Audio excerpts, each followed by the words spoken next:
परब साहेब, असला फडतूस माणूस मुख्यमंत्र्याची प्रतिष्ठा काय काय कामाला पणाला लावू शकेल?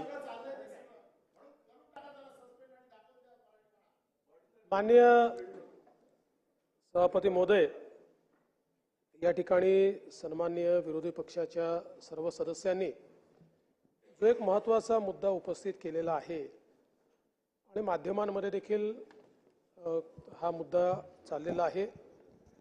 अखिलेश शुक्ला या व्यक्तीने आणि त्याच्या पत्नीने या ठिकाणी एक भांडण झालं आणि त्या भांडणामध्ये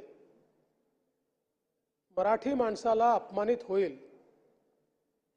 अशा प्रकारचे उद्गार त्या ठिकाणी काढले, भांडण केलं, मारामारी केली आणि त्यातून एक संतापाची लाट सर्व लोकांमध्ये तयार झाली आहे। पहिल्यांदा तर मी या ठिकाणी सांगू इच्छितो की हा अखिलेश शुक्ला MTDCचा कर्मचारी आहे। त्याच्यावर FIR नोंद झालेला आहे। खडक पत्नीवरही दोघांवरही आहे, त्याची कॉपी आहे माझ्याकडे। खडकपाडा पोलीस स्टेशनमध्ये दाखल करण्यात आलाय। त्याला तात्काळ निलंबित करण्याची कारवाई या ठिकाणी करण्यात येते आहे आणि पुढील कारवाई पोलीस करतील। मुळात कोणाच्याही मनामध्ये शंका असण्याचं कारण नाही। मुंबई आणि महाराष्ट्र हा मराठी माणसाचाच होता, मराठी माणसाचाच आहे आणि मराठी माणसाचाच राहील। कधी कधी काही नमुने चुकीचं वक्तव्य करतात, माज आणल्यासारखं करतात। अशा माजोरड्यांचा माज उतरवल्याशिवाय आम्ही राहणार नाही। खरं म्हणजे भाजपचं सरकार आलं म्हणून हे झालं अशा प्रकारचं त्याला राजकीय रंग देण्याचं कारण नव्हतं। कारण शेवटी आपण राजकारणात शिरलो तर आपल्याला याचाही विचारभाई करावा लागेल की मुंबईमध्ये बसलेला मराठी माणूस हद्दपार का झाला, कोणाच्या काळात झाला, का त्या माणसाला मुंबईमधनं ठाणे, कल्याण, डोंबिवली, वसई, विरार त्याच्या पलीकडे जावं लागलं आणि त्या काळामध्ये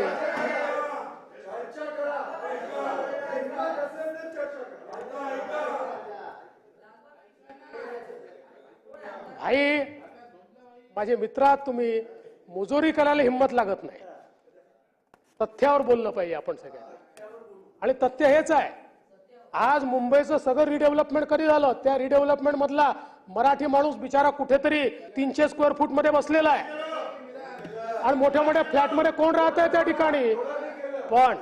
पण एक निश्चितपणे आपण सगळ्यांनी मान्य केलं पाहिजे, मुंबई महाराष्ट्राची आर्थिक राजधानी आहे। या आर्थिक राजधानीमध्ये देशभरातला टॅलेंट पूल येतो आणि ते सगळे त्या ठिकाणी राहतात।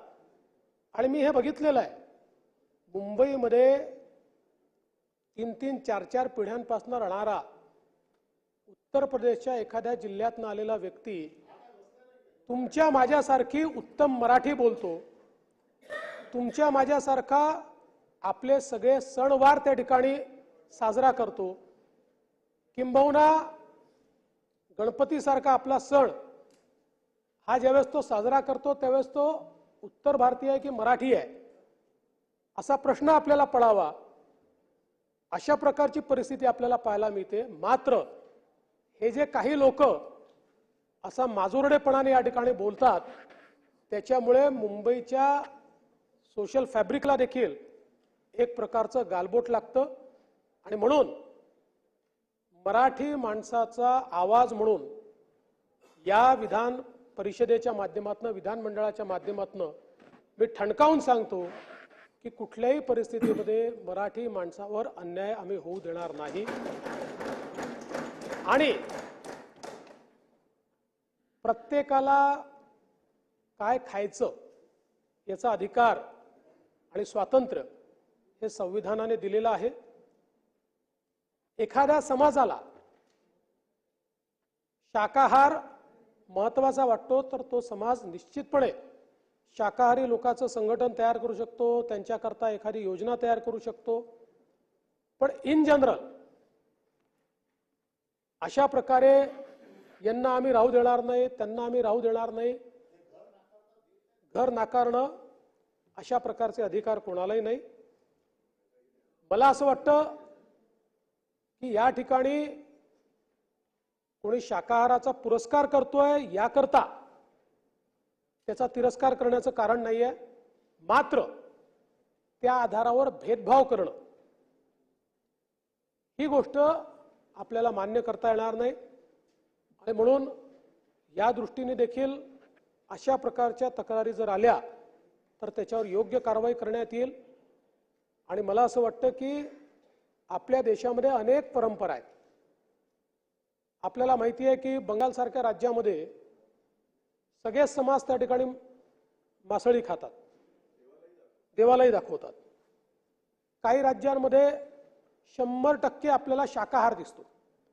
त्यामुळे शेवटी आपल्या परंपरेने निर्गुण निराकार आणि सगुण साकार या दोघांनाही देवत्वाची संधी दिलेली आहे, संज्ञा दिलेली आहे.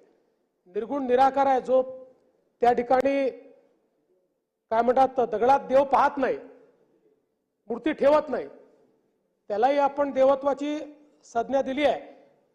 आणि माझ्यासारखा माणूस ज्याला मूर्तीमध्येही देव दिसतो त्यालाही आपण त्या देवाला देवत्वाची संज्ञा दिली आहे.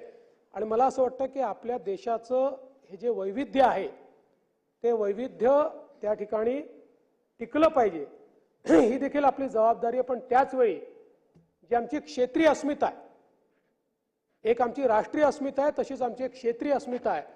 आणि ती क्षेत्रीय अस्मिता म्हणजे आम्ही सगळे मराठी आहोत, त्या मराठीचा आम्हाला अभिमान आहे. त्यामुळे अशा अभिमानावर जर कोणी घाला घालत असेल तर जेवढे तुम्ही व्यथित आहात तेवढे आम्ही व्यथित आहोत. त्यामुळे त्याच्यावर निश्चितपणे कडक कारवाई केली जाईल.